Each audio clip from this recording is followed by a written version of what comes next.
Hi everybody, welcome to the OAG RC.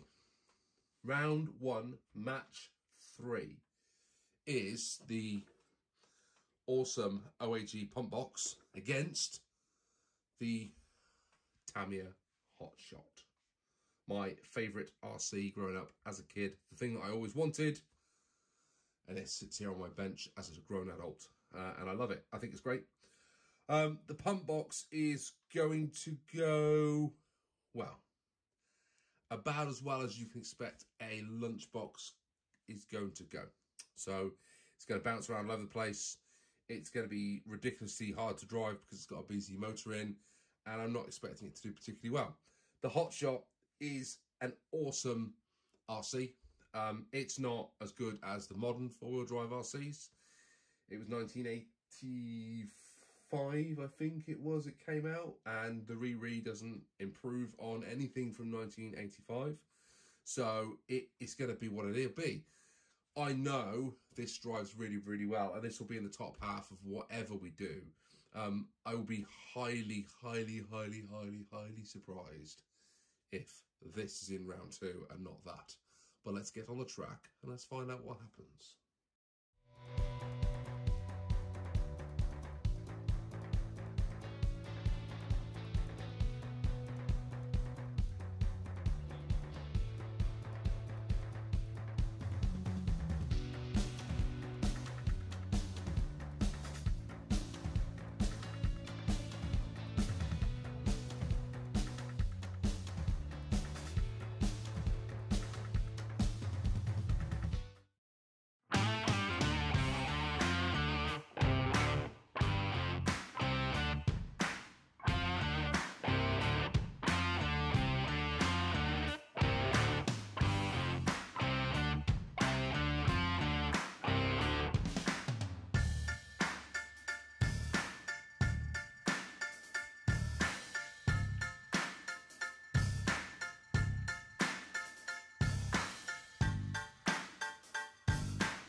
So here we go, the mighty Pumpbox hits the Orchard Raceway. I am expecting lots of wheelies, and as you can already see, a lack of the ability to take a turn. I am not expecting great things from this. We'll see how it goes. Probably, I would imagine it's going to roll at some point. That's my biggest fear with a lunchbox, is that you go into the corner too hard and it tips over. Although, well, and this one's got that extra speed with that BZ motor as well, of course. So, whoop, nearly went there, look. See, that's what I'm talking about. You just get that wheel onto the tubing, there's every chance that it's going to flip over. I almost made it round the turn that time for the first time. Yeah, it's not a racer, this one, is it, really? It doesn't have to pick up some pace, though. When you put your finger down on it, it really does take off. But, I mean, it looks cool. That's the one thing I would say about a lunchbox, is certainly this one. It always looks cool. That was quite a nice lap, that one. I think that was the best lap so far, which is meaning I think we're on to a good thing. I'm starting to get the hang of it now. Let's see if I can keep it going. Oh, that was a bit strange. Didn't really get the turn there. Right, come on. Let's get another lap. Let's get another decent lap. See if we can get some... Whoa! And the servo is gone. That's not good.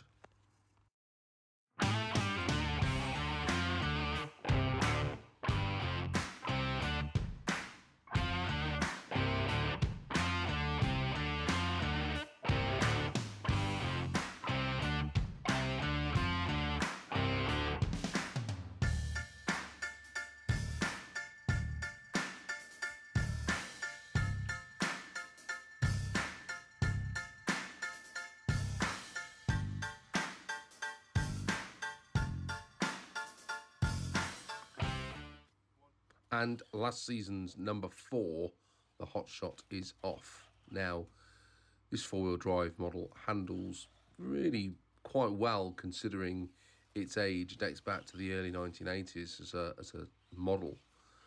Already struggling to get it round Creation Corner, though. Now, that is interesting. I find this one usually handles pretty well.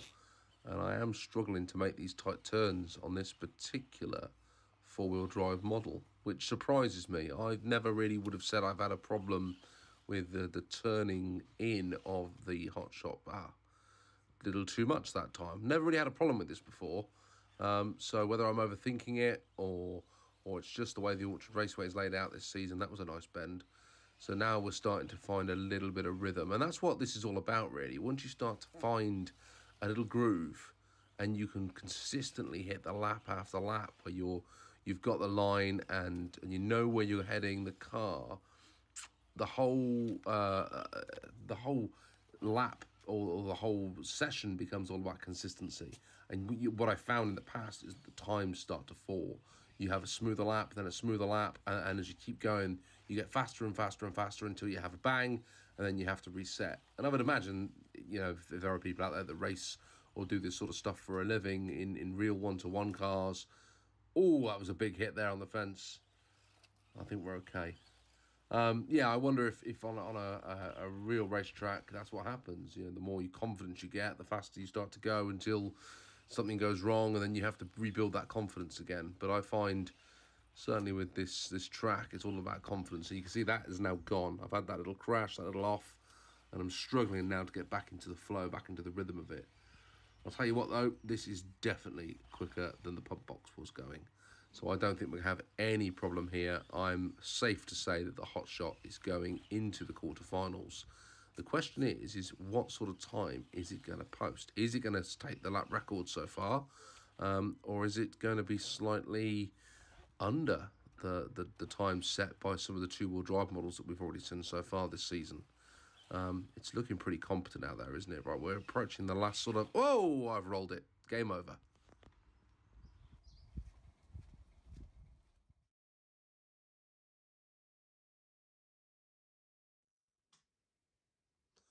As predicted, the Hotshot went in with a 7.1 something second lap. I mean, it was easy to drive. It was a good opener. I think I probably could have got a bit better out of it. The track, I filmed a few things at once on the track. The track was getting looser and looser and looser. I think this has probably got a bit more to give, but I'm happy with the first attempt. And, you know, 7 seconds or just over 7 seconds, I think it's a pretty good lap time. The Lunchbox, the Pumpbox, broke its servo, and that's why it stopped short of its laps. I've completely trashed the gears in the servo, so that is gone. It is toast. We need a new servo in it. I'm not sure that the monster trucks are going to make it back for another season. I only chucked it in because I really wanted to run this on the track in the first round, and everyone was saying about how they thought the Pumpbox was cool, so I wanted to run it. And yeah, I broke the servo, so thanks, guys. No, I'm joking. Look, it was fun. It was for a bit of fun. I drew that against either this or the TD2, and it came up against a Hotshot, and I think that was a perfectly reasonable draw, and this was always going to win. I had no doubts about it, and here we are. Into round 2 goes the awesome Tamiya Hotshot. Thanks for watching. See you soon, guys.